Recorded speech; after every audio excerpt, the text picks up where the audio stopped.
GMA Super Radio. DYSP Super Radio.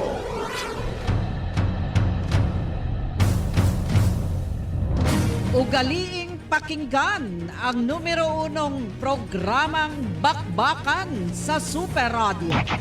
Tutukan ang mga makatotohanang balita, issue at impormasyon at tuklasin ang iba't ibang kaalaman para pagyamanin ang inyong kaisipan. Bakbakan sa Super Radio. All in one. Balita, issue at kaalaman. Alas 10 hanggang alas 11:30 tuwing umaga, Lunes hanggang Biyernes. Kasama si Super Lily May U.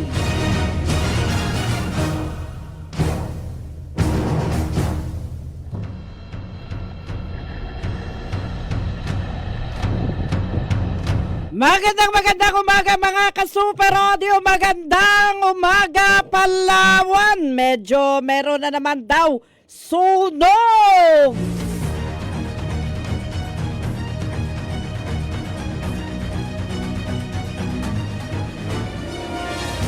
Yan yung hindi sa maganda sa umaga, no?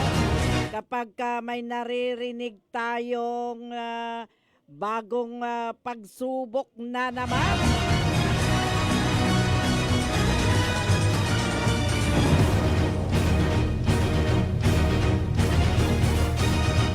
Sa lahat-lahat na mga nakikinig, magandang umaga sa inyong lahat. Good morning, Puerto Princesa.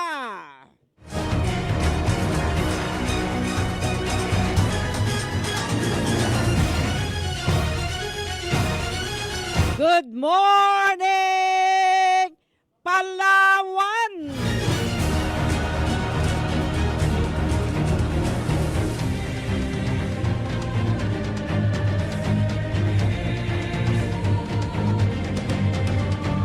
Sa lahat-lahat na mga nakikinig, sino man kayo, ano man kayo, good morning!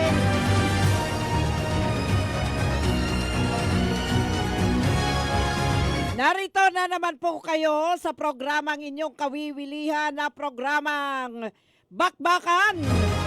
Kasama si Super Lily May Uy.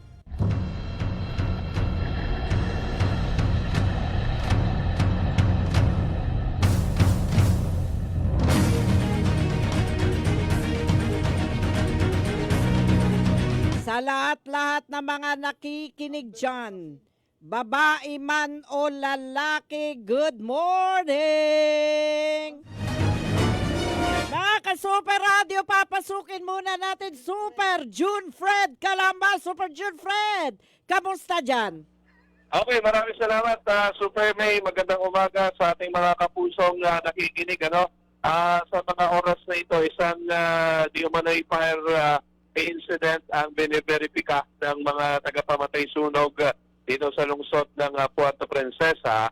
Diyan ulit sa bahagi ng barangay Bagong Sikat, Puerto Princesa, Super May, At medyo na trauma na siguro yung ating mga kabarangay diyan. At may nakita silang makapal na usok doon sa isang bahay.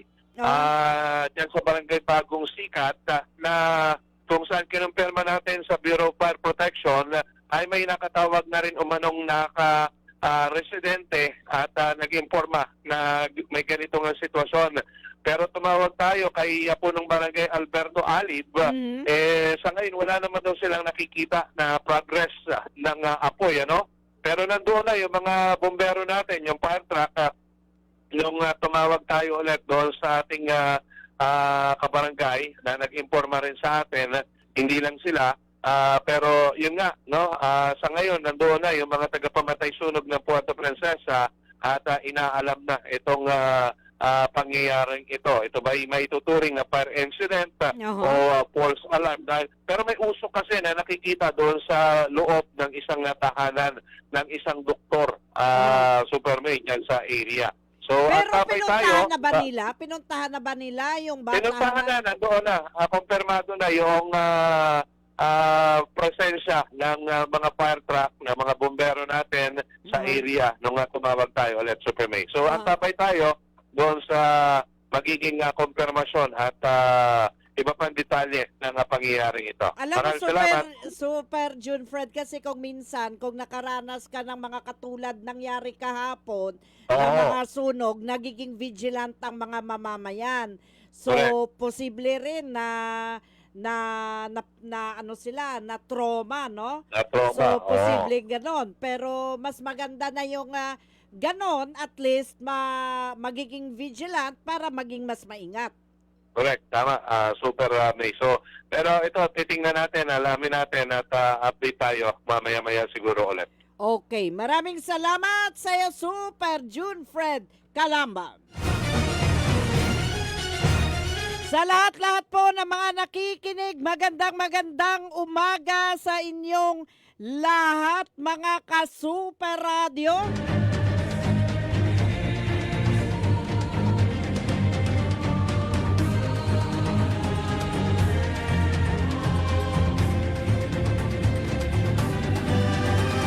Kasi alam niyo, mga ka-Super Radio, no, sa mga oras na ito, kung kayo ay busy, kung ano man ang ginagawa ninyo, no, mas maganda kung makikinig na lang kayo sa programang Bakbakan, no? Kasi alam nyo, sa Bakbakan, punong-puno ng mga balita, punong-puno ng impormasyon, punong-puno ng kaalaman. Kumbaga, ano yan, all in one, no? Kaya mas maganda na lagi kayong makinig, lagi kayong tumutok sa programang Bakbakan sa Super Radio.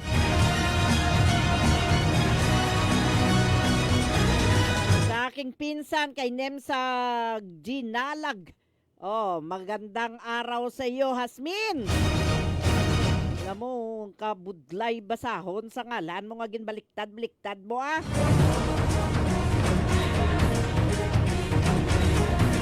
Hinablos ko ni, hinablos. Oy, mga ka-Super, Hasmin, magandang umaga sa iyo. I miss you. Akala ko ba pupunta kayo dito? Bakit hanggang ngayon wala pa rin kayo pumupunta? Oy, bakit sa Nueva Ecija ka na? Akala ko kung dyan ka sa kamay nila, ano pinaggagawa mo dyan sa Nueva Ecija, Hasmin? Sa aking pamangkin kay Hasmin, dyan sa Nueva Ecija, magandang umaga sa inyo.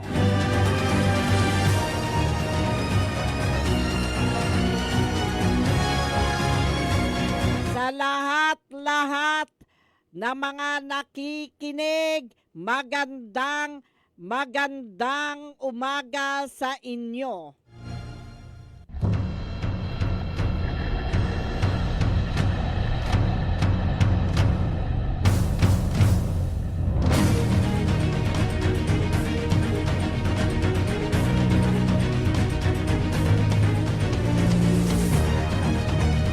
May nagtatanong dito sa atin, mga ka-Super Radio, nagtatanong kung ano daw ang masabi ko tungkol doon sa sinabi ni Looper, ng Philippine Looper, no? Ano ba yung looper sa Tagalog? Wala yatang direct single word na nang ibig sabihin ng looper? Ibig sabihin ba niyan hiker? Or ibig sabihin ba, parang hiker, 'di ba? Kung i-analyze mo, hiker. So kung hiker ka, dapat hindi ka nagasakay, gid, no? Kung hiker ka, kung looper ka talaga, hindi ka gid magsakay, lakat ka lang, lakat, bala, no? Nagtatanong sila kung ano yung reaction ko. Wala ko reaksyon na. Ikaw, Oy, magandang umaga sa partner ko kay Super Kenneth Calomres. Ano masasabi mo? Alam nyo, mga ka-Super Radio, no? Kung ako sa... Ay, nag-Ilonggon ako. Kasi may nag-text dito, paano Ate May kung ikaw ang nasa lugar ni Looper? Oo. Wala akong masabi kasi wala ako sa lugar niya. Wala bang Wala akong masabi dahil wala ako sa lugar niya. Bakit ba nilalangaw na ako? Ano ba yan? Pero seryoso ha, alam nyo, kung ako nasa lugar ni Looper at hindi ako pinapakain, no? At hindi ako pinapakain, kayo anong say nyo? Napunta tayo sa anong say nyo, no? At hindi ako pinakain, hindi hanap ako ng paraan na kumain. Hindi naman siguro nila bit-bit ang kaldero, no? Hindi naman nila siguro bit-bit ang mga bilihan ng mga pagkain. O di hanap ako ng paraan na magkain. Hindi naman ako KSP. 'Di ba? Alam niyo yung KSP? Alam mo? Kulang sa pansin. No? Kunyari, kung ako na sa posisyon niya, bakit sasama ang loob ko kung hindi ako nabigyan ng pansin at hindi napakain? No? Kasi una, hindi naman ako responsibilidad ng ibang tao. Bakit iasa ko sa ibang tao ang pagpapakain sa akin? Pangalawa, wala naman nag-utos sa akin kung anong gagawin ko. Mag-hiker man ako, mag-runner man ako, walang nagpilit sa akin. So bakit ikuhanin ko sa iba ang kakainin ko, no? Dito may pumasok na Looper, oh. Yan ang totoong Looper, yan. Oh. Para sa akin, kung ako ang nasa posisyon, I don't care and I don't give a damn kung hindi ako napakain. Total naman, no? Hindi responsibilidad ng ibang tao ang tiyan ko. Responsibilidad ko to. Kasi katawan ko to. Ngayon, the moment na tinanggap nila ako, abay malaking na yon, no? Diyan makita ko gaano ka gaano ka kahambol, no? Alam nyo, yung kailangan, ano man ang marating natin, ano man ang maabot natin, sino man tayo, ano man tayo, kahit ikaw pa naabot mo pang bituin, no? Walang masama kung laging grounded ang iyong mga paa sa lupa.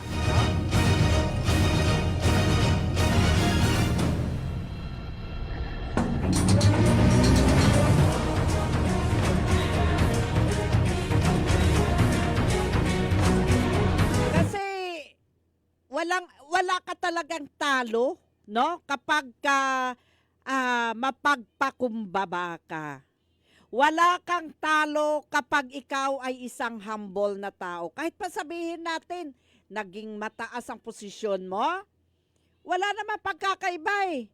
Sumikat ka man, yumaman ka man, naabot mo man ang nais mong marating, no? Tandaan nyo, huwag nyong iasa sa iba. Napapakainin ka ng ibang tao. Bakit? Una, hindi ka nila responsibilidad. Pangalawa, responsibilidad mo ang sarili mong pangalagaan mo ang sarili mo. Whatever happened to you, ikaw ang may responsibilidad sa sarili mo. The moment na tinanggap ka, magpasalamat ka na, no? Alam mo ang pagpapakumbaba, no? Isa yang uri ng personal growth. Yun yung marunong ka magpakumbaba kahit ano.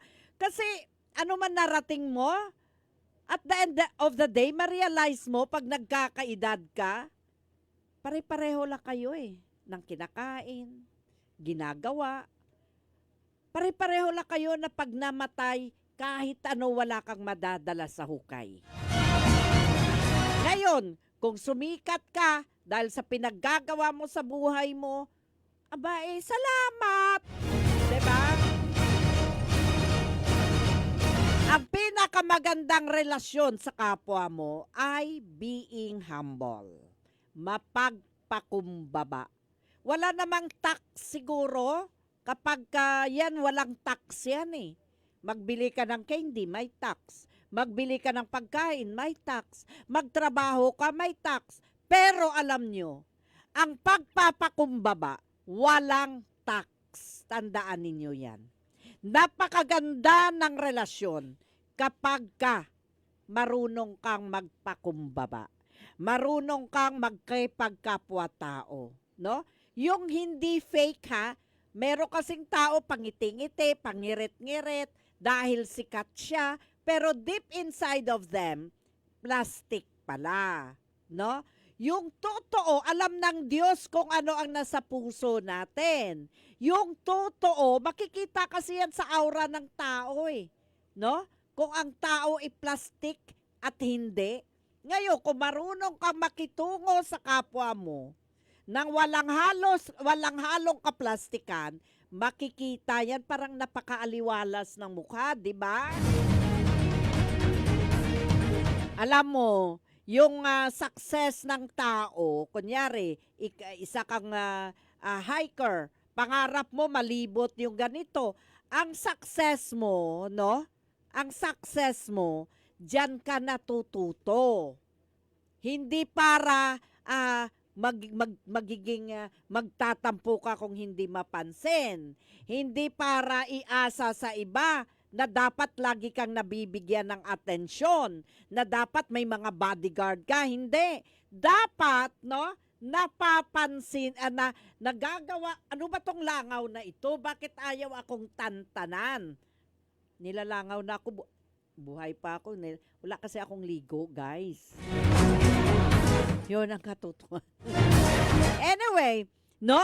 Kasi alam mo, kapag ka ikaw, inside and out, marunong magpakumbaba, wala kang talo dyan. Kasi wala namang tax sa pagiging humble. No? Sa pagiging open. No? Walang tax kapag marunong tayong tumanggap ng ating kakulangan at pagkakamali. Marunong tayo magpapahalaga ng ibang tao. Marunong tayong bumuo ng tiwala ng ibang tao. Naalala, kung ako ang sa lugar niya, wala akong pakialam kung hindi ako mapakain. Nakaya ko ang humarap kung minsan sa mga taong arugante. 'Di ba? Minsan may mga mapupuntahan ka na mga office. Pagka nasa posisyon, may pagka-arugante ka usap. Yung bang tipong ang taas-taas ng tingin sa sarili, no? Parang yung tatanungin mo sa sarili mo, nagpunta lang naman ako dito para pero bakit ganito ang trato sa akin? May pagka-arugante. Diba? May mga ma-encounter kayo na ganyan, na mga tao, tumaas lang ang posisyon. Pagka may maglapit ka sa kanya, arugante na, no? Parang hindi mo na parang walang hindi mo na tawag niyan? Parang hindi na talaga maabot no? May ganyan. Kunyari, nagbenta ka lang ng isa mong produkto. Pagbenta mo ng produkto mo, dami nang sinabi, ayaw ko niya ng paninda mo, bla bla bla bla bla bla bla bla bla bla bla. Parang laki na ng kasalanan mo sa kanya. Tapos hindi mo na maintindihan kung ano talaga yung point niya. Tapos makita mo napaka-arugante niya. Anong gagawin mo? Tumahimik ka na lang. Huwag mo nang patulan. Huwag mo nang i-entertain. O pa-commercial mo ako. 30 minuto makalipas ang alas 10. Si Super Lili Uy sa Bakbakan sa Super. Okay, mga ka-Super Radio, tuloy-tuloy po tayo, no? Kailangan, no, maging mapagpakumbaba, no? Maging mapagpakumbaba. Lahat tayo sa mundo umaalis, no? na walang dala. Ngayon, kung kulang ka sa pansin, abay, medyo may diferensya. Kung talagang gusto mo magiging dakila, no? Wag mo nang iasa sa iba yung pagiging mga gawain mo para maging dakila. No? Gawin mo lang kung ano ang nais mo para maging dakila. Kung i-appreciate ka ng iba, salamat.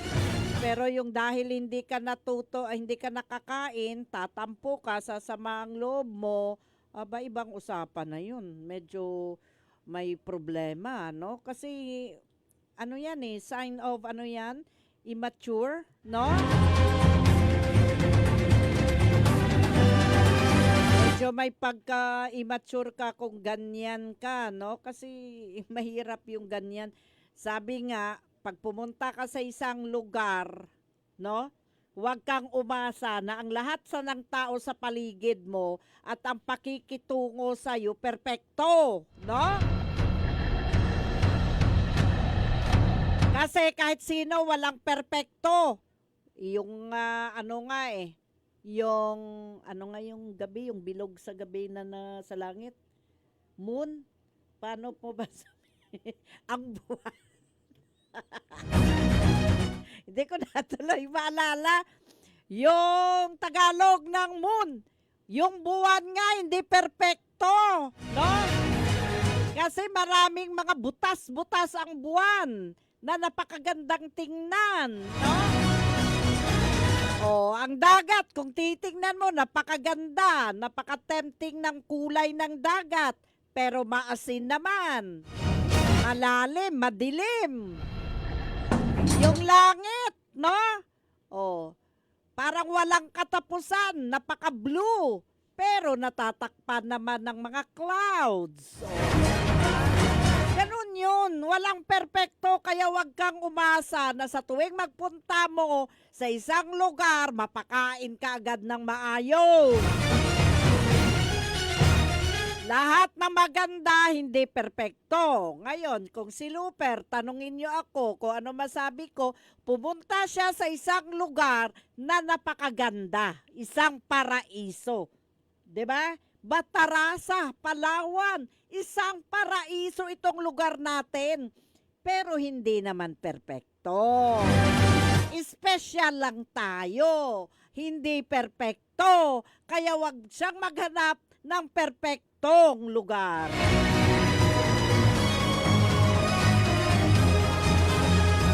Wag mo nang hanapin yung sobrang perpektong lugar, no? Kung ginagawa mo lang kung ano yung minamahal mo na ginagawa, no? Mahalin mo na lang.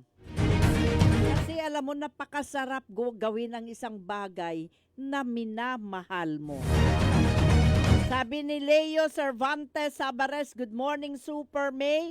Binabati ko po sina Ann Gabua, Maylin Atienza, Mrs. Rosa Robio ng Barangay Calatigas, Nara, Palawan. Maraming salamat po and God bless. Oy, kay Maring Sally Garibay, good morning. Kay Luz Montecalvo, good morning. Kay Hasmin, Hasmin, kailan ka ihapunta dito? Good morning! Diyan sa Samaco OP Office, Old Bungkag, good morning!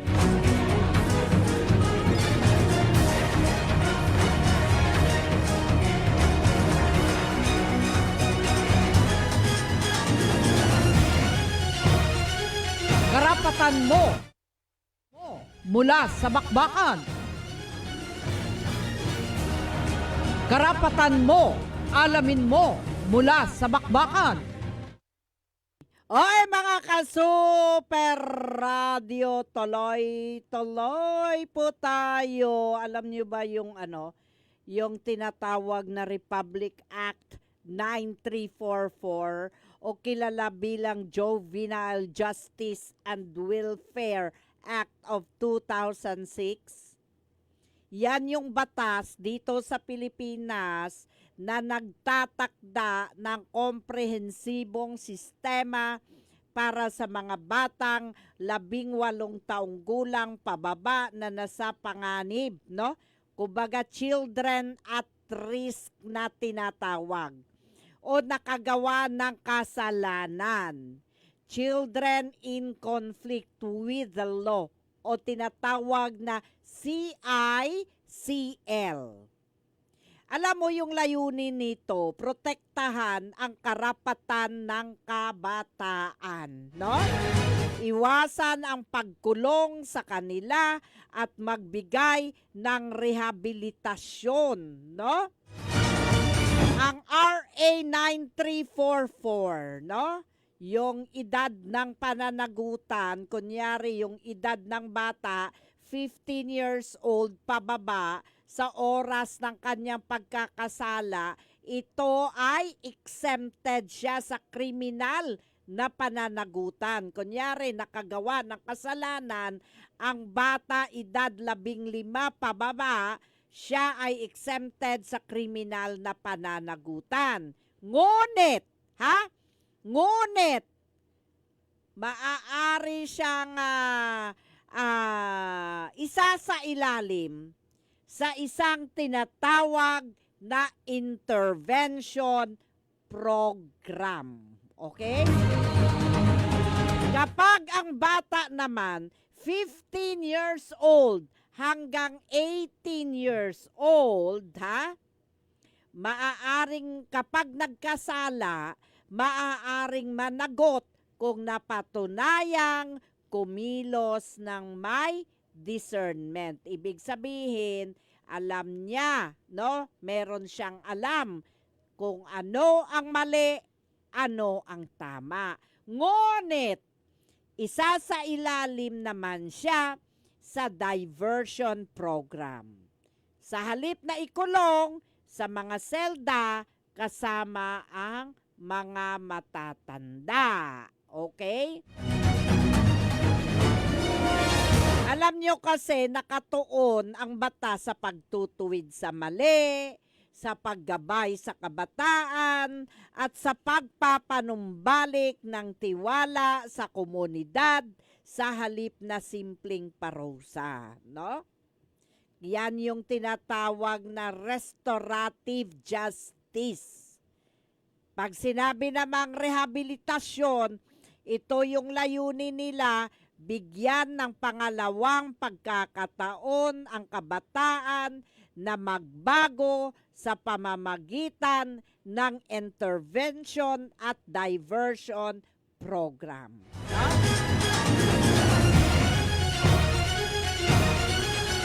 Kapag sinabi namang pagprotekta sa bata, ito naman ipinagbabawal ng batas ang pagtrato sa bata bilang kriminal. At tinitiyak na ang mga programa ay angkop sa kanilang edad.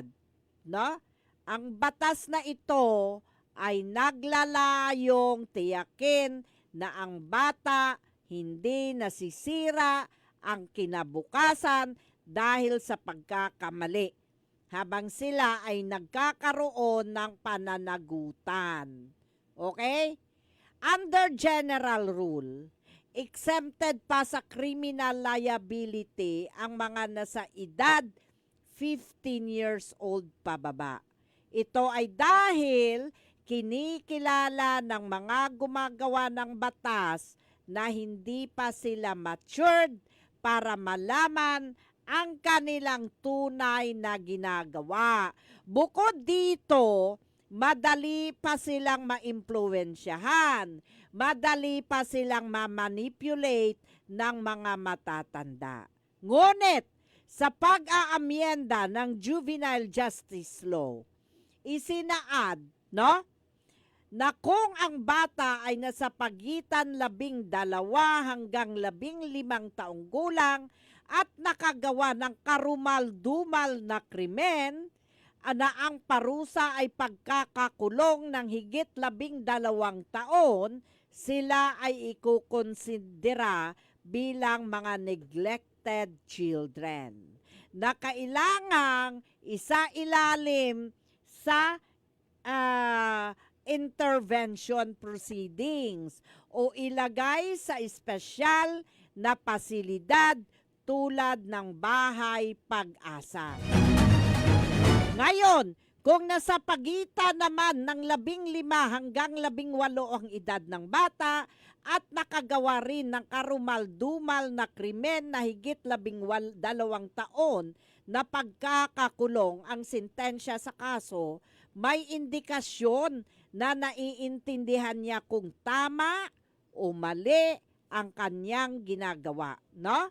Maaari nang magkaroon ng tinatawag na paglilitis. Gayunman, mga kasuperadyo, maaaring masuspinde ang sentensya hanggang sa umabot siya sa edad na 21. Ito ay dahil sa maaari pa siyang isa ilalim sa tinatawag na rehabilitasyon. Sa parte naman ng mga magulang, no? Ng mga magulang ng mga batang nakagawa ng pagkakasala sa batas, no? O di kaya adoptive parents, o di kaya mga tumatayong mga magulang ng mga batang nakagawa ng seryosong krimen, maaari silang isama sa intervention program o counseling. Sila rin ang dapat na magbayad ng civil liabilities sa krimeng nagawa ng bata. Kita mo yan, kung pasawa yung bata, pati matanda na damay. No? Sa ilalim naman ng Republic Act 9344 o Juvenile Justice Law, ang mga taong gumagamit ng mga bata para gumawa ng krimen ay makukulong sa pinakamabigat nitong parusa tulad ng reclusion perpetua, no? Kabilang sa mga krimeng ito ay ang trafficking para sa armed conflict, prostitution, drugs at exploitation. Okay? Okay, mga ka-Super Radio, itumpak ang inyong orasan 10:51 na po.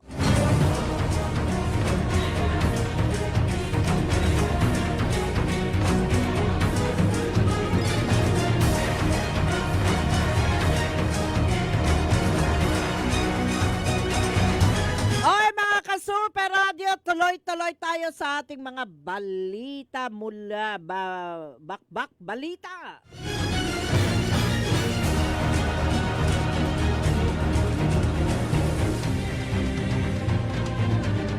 Board Member Winston Arzaga, tiwala na matutuloy pa rin ang pagkakaroon ng terminal para sa mga taga-Norte ngayong 2026.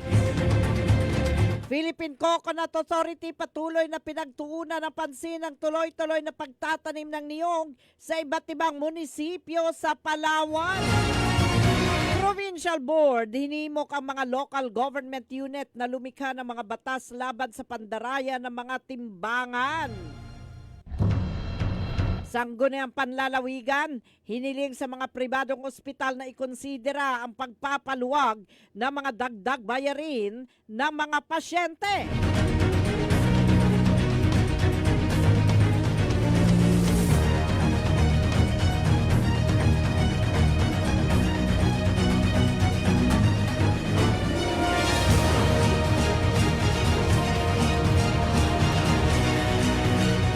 At yan ang mga balitang inyong antabayanan dito sa Bakbakan sa Super Radio. Papasukin natin mga ka-Super Radio si Super June Visor Bantakulo, mga ka-Super Radio. Sangguniang Panlalawigan, hiniling sa mga pribadong ospital na ikonsidera ang pagpapaluwag ng mga dagdag bayarin sa mga pasyente. Super June Visor, pasok. Hiniling ng Sangguniang Palalawigan ng Palawan sa mga pribadong ospital, partikular sa ASA Medical Center Palawan, Adventist Hospital at Palawan Medical Mission Group Multipurpose Cooperative na palakasin ang kanilang humanitarian considerations at social responsibility practices. Ang isa na na si First District Board Member Cherepay Acosta na isnilingin sa mga nabanggit na institusyon na magkaroon ng reduction, waiver o reasonable adjustment sa mga penalties at iba pang charges ng mga pasyenteng nabigay ng kolateral. Layunin nito na mabawasan ang dagdag pasanin lalo na mga indigent at pasyenteng walang sapat na kakayahang pinansyal. Ito muna ang madalas na dinadaing ng mga mamayan sa mga politiko ang problema sa malaking bayarin o pagkakautang sa mga ospital. Nilinaw naman ang bukal na mungkahi pa lamang ito sa mga pribadong pagamutan na sana kahit papaano ay maging ganoon hindi ganoon kabigat ang ipinapataw na interes sa mga bayaring hindi agad nababayaran sa loob ng ilang buwan. Ako si John Vicer Bantaculo ng GMA Super Radio Palawan, dapat totoo. Maraming salamat sa iyo, Super June Vicer Bantaculo. Punta naman natin Super Rodel Guzman. Philippine Coconut Authority patuloy na pinagtuunan ng pansin ang tuloy-tuloy na pagtatanim ng niyog sa iba't ibang munisipyo sa Palawan. Super Rodel Guzman, pasok! Patuloy na pinagtutuunan ng pansin ng Philippine Coconut Authority o PCA sa lalawigan ng Palawan ang maluwakang pagtatanim ng niyog sa iba't ibang munisipyo sa lalawigan.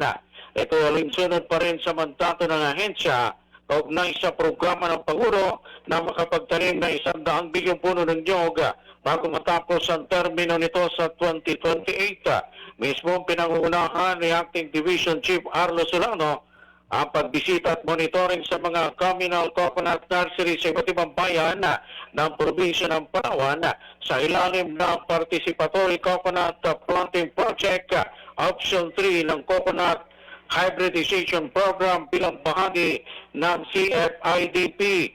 Sa kasalukuyan, nasa 35% naman ang naitatanim ng niyog sa Palawan bilang tugon ng ahensya sa programa ng Pangulo na kung saan tiwalang ahensya na maabot nila ang kota na nakaraan para sa lalawigan ng Palawan sa Hunyo 2028.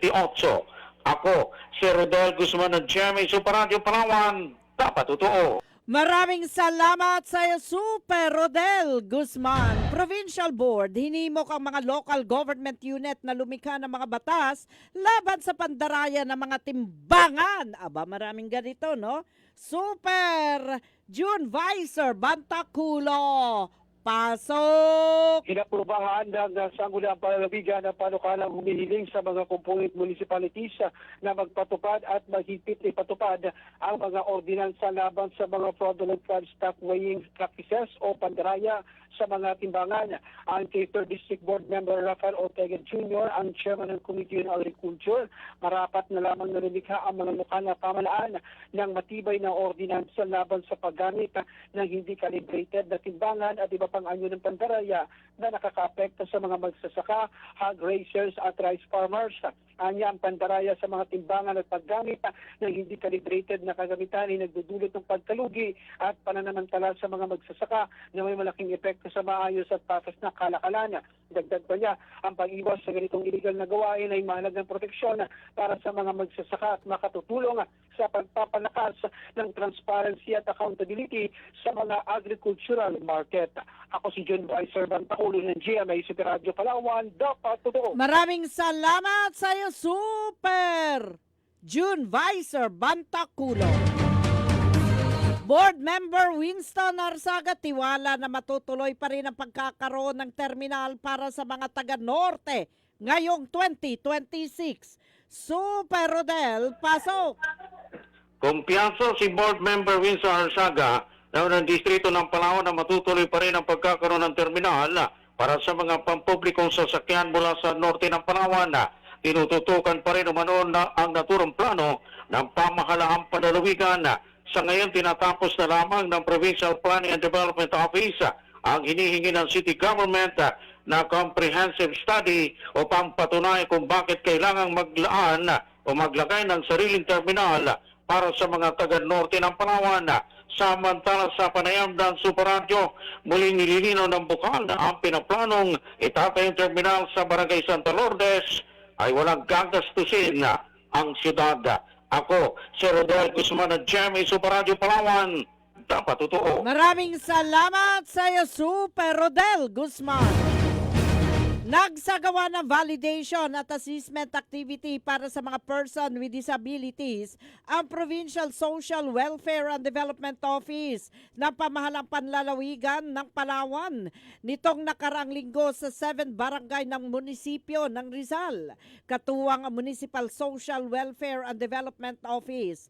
Ang mga barangay na sumailalim sa naturang aktibidad ay kinabibilangan ng Iraan, Bunog, Kampong Ulay, Kadawaga, Ransang, Panalingaan at Kulasyan. Layunin nito na matukoy ang mga karapat-dapat na benepisyaryo ng assistance sa ilalim ng Provincial Educational Assistance for Children and Youth with Disabilities o Learners with Disabilities of Livelihood Support Program para sa mga DPWDs. Ayon sa PSWDO, ang target beneficiaries ng PWD Educational Assistance ay mula sa mga indigent, aktibong miyembro ng kanilang barangay at hindi tumatanggap ng iba pang scholarship, educational assistance at cash assistance mula sa ibang organisasyon at hindi rin kabilang sa 4Ps beneficiaries. Sa ilalim ng PWD Livelihood Support, ang prioridad na benepisyaryo nito ay mula sa indigent family at mga PWDs na abused, abandoned, neglected, bedridden at may maintenance medicine. Bukod dito, ang mapipiling additional beneficiaries ng programa ay kailangang aktibong miyembro ng kanilang barangay PWD. At yan po mga ka-Super Radio, alas 11:01 na po.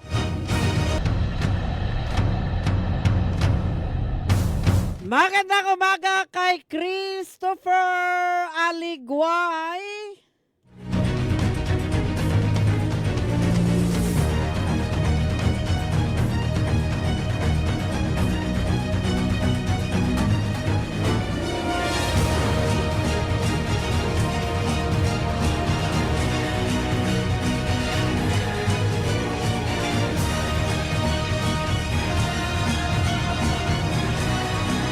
Tuloy-tuloy pa rin po tayo sa ating mga bakbakan, mga ka-Super Radio.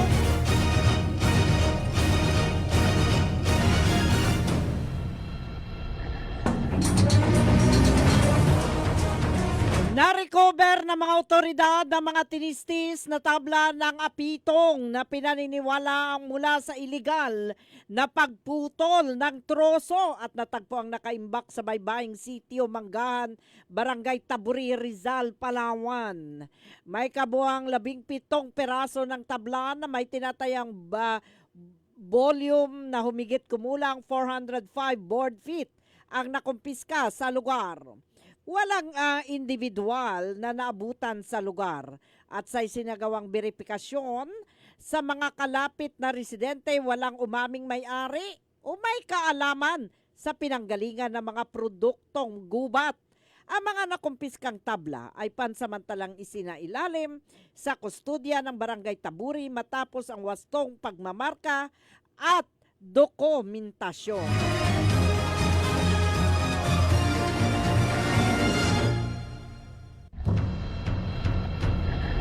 Nailigtas sa isinagawang search and rescue at towing operation ng Coast Guard Substation Taytay ang mga sakay ng motorized bangka ng MBCA Keno na nagkaroon ng aberya sa karagatan malapit sa Tikas Reef, Barangay Pamantulon, Taytay, Palawan, kahapon ika-26 ng Enero 2026. Ayon sa ulat, nasa 15 ang sakay ng bangka nang makaranas ng problema sa makina dahil sa pagkakasira ng propeller shaft, dahilan upang hindi na ito makapagmaniobra habang naglalayag. Kaagad namang rumisponde ang PCG matapos makatanggap ng distress call at natagpuan ng bangkat ang lahat ng pasahero at tripulante ay ligtas at nasa mabuting kalagayan habang ang bangka naman ay hinatak patungo sa pantalan.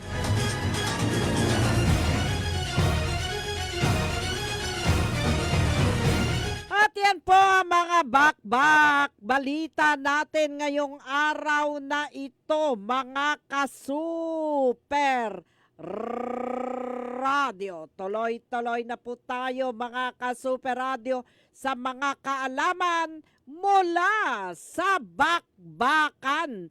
Mga ka-super radio, kasama nyo pa rin si Super Lily May Uy dito sa numero 1 programang Bakbakan sa Super Radio. Karapatan mo, alamin mo. O bakit napunta sa karapatan mo? Ay, mga ka-Super Radio, tuloy-tuloy na po tayo sa ating mga dagdag kaalaman mula sa bakbakan. Mga kaalaman mula sa bakbakan. Alam niyo ba, mga ka-Super Radio, na ang karaniwang kulay ng ating universe, alam niyo ba kung anong tawag? Ang karaniwang color ng ating universe ay tinatawag na cosmic latte. Daw kape lang, no? No? Daw kape lang. Cosmic latte. Ayon sa isang pag-aaral noong taong 2002, natuklasan ng mga astronomers na ang liwanag na nagmumula sa kalawakan ay nag-a-average sa isang beige na kulay na malapit sa puti. Kaya ang tawag, cosmic latte. Alam nyo rin ba, mga ka-Super Radio, ang mga hayop ay maaring makaranas ng oras na naiiba sa mga tao. Sa mas maliliit na hayop, ang mundo sa kanilang paligid ay mas mabagal kumpara sa mga tao. Alam nyo rin ba, mga ka-Super Radio, ang mga salamander at butike, salamander, yung parang green yan, no? At butike, halimbawa, ay nakaranas ng oras ng mas mabagal kaysa sa mga pusa at aso. Ito ay dahil ang pangunawa sa oras ay nakasalalay sa kung gaano kabilis ang utak, ay maaaring magproseso ng papasok na impormasyon. Alam nyo ba na hindi basa ang tubig? Hindi basa ang tubig. Ang tubig ay hindi basa. Pero pag binuhos sa iyo, basa ka, no? Oo. Yung tubig itself, hindi yan basa. Pero pag binuhos sa iyo, ikaw mababasa. Ito ay dahil tinutukoy ng karamihan sa mga scientist ang pagkabasa bilang kakayahan ng isang liquid o likido na mapanatili ang pakikipag-ugnay sa isang solid sa ibabaw. Ibig sabihin, ang tubig mismo hindi basa, ngunit maaaring magpabasa sa ibang bagay. Ngayon, gets nyo? Ang tubig ay hindi basa ayon sa mga scientist. Pero, pwedeng makabasa sa ibang bagay. Kapag binuhos sa iyo, basa ka.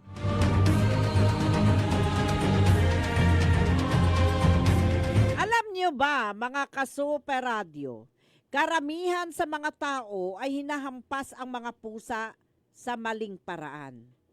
Ipinakikita ng mga researcher na madalas nilang kinukonsinti ito para sa pagkain at atensyon. Pero alam nyo ba, ang pinakaligtas na mga lugar sa ilalim ng baba. Oo, ilalim ng baba ng pusa. O di kaya pisngi. At base at sa base ng kanilang tainga. Ang pinakamasama, ang kanilang tiyan at ang base ng buntot. Huwag na huwag niyong hawakan ang tiyan ng pusa o ang buntot. O yung pinaka-base ng buntot. Hawakan mo doon, mas malamang inisin mo sila kaysa makipagbanding sa kanila. Kaya iwasan yung maghawak sa tiyan o sa pinaka-base ng buntot ng pusa. Ha? Ang pinaka-safe sa ilalim ng baba ng pusa o ilalim ng pisngi o sa base ng likod ng tainga ng pusa.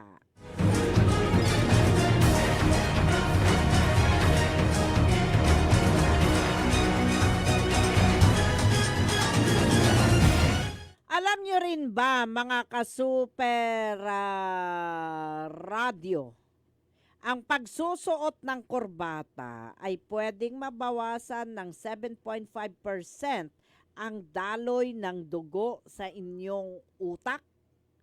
Natuklasan ng isang pag-aaral noong taong 2018 na ang pagsusuot ng kurbata ay maaaring mabawasan ang daloy ng dugo sa inyong utak hanggang 7.5% na maaaring makaramdam ng pagkahilo at pagdulot ng pananakit ng ulo.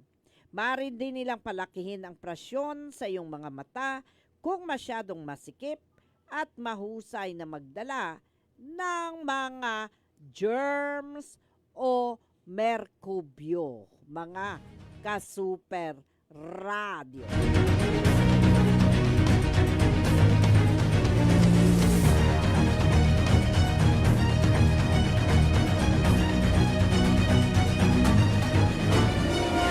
Oy mga ka-super radio, itumpak ang inyong orasan 11:23 na po mga ka-super radio.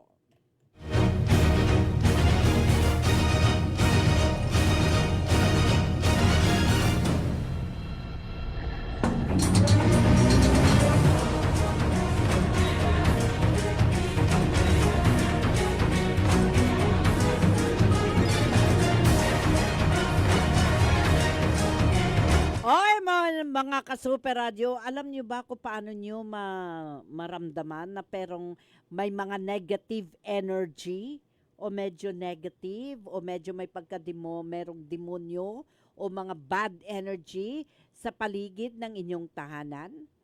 Isa sa mga signs, nagkakaroon kayo ng tinatawag na physical confusion, no? Yung ilan sa mga miyembro ng inyong pamilya. In other words, naging mahina, parang tinatamad gumalaw, o di kaya parang madaling magkakasakit ang mga taong nakatera. Ganon.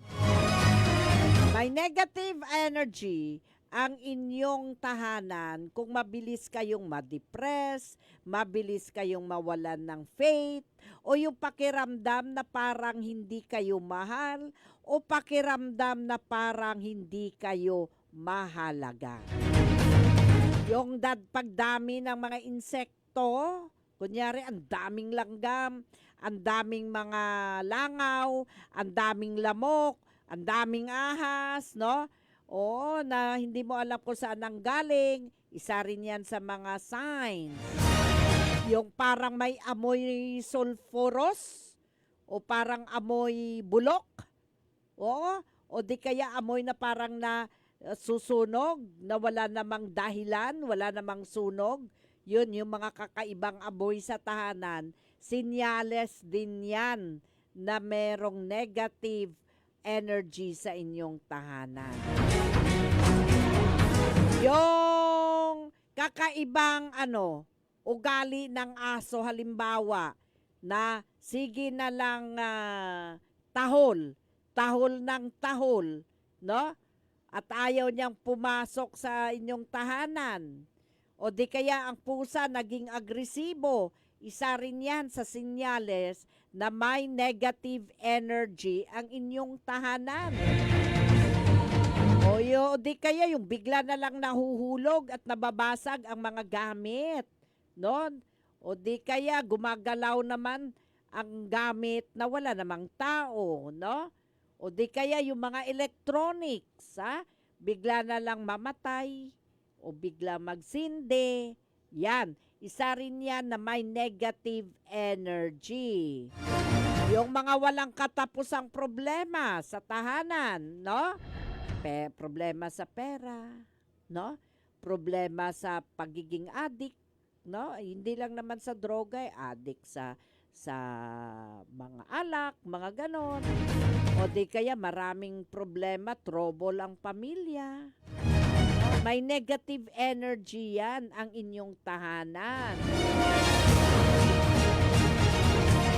Minsan may kumakatok sa pintuan nyo na wala namang tao.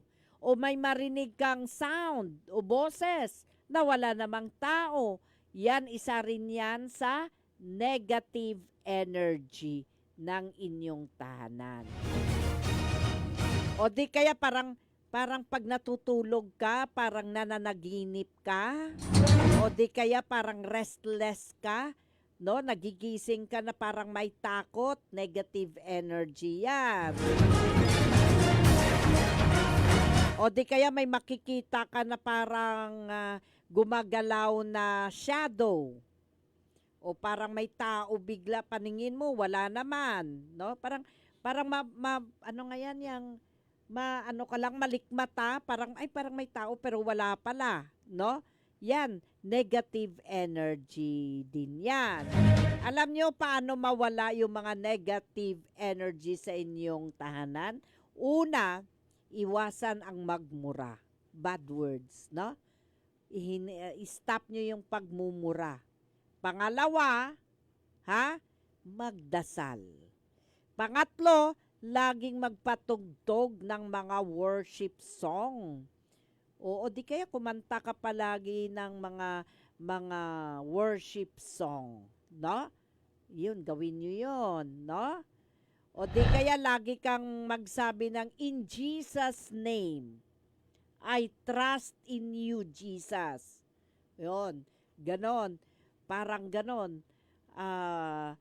Isa rin yan sa makawala ng mga negative energy sa tahanan, no? O di kaya sabihin nyo, covered by the blood of Jesus. Mga ganon, no? Kailangan patuloy kayong makipagrelasyon sa ating poong may kapal. Yan yung mga paraan na mawala ang mga negative energy o kamalasan sa inyong tahanan. Ngayon, nabanggit natin o di kaya hanapin nyo yung mga prayer na Psalm 91. Diyan, yan ang paraan, mga ka-Super Radio, ang Psalm 91, hanapin ninyo sa Bible. I-pray ninyo yun palagi. Okay? Okay, mga ka-Super Radio, 30 minuto, makalipas ang alas 11, ang Tabayanan, ang programang Balitang Halian, mga ka-Super Radio.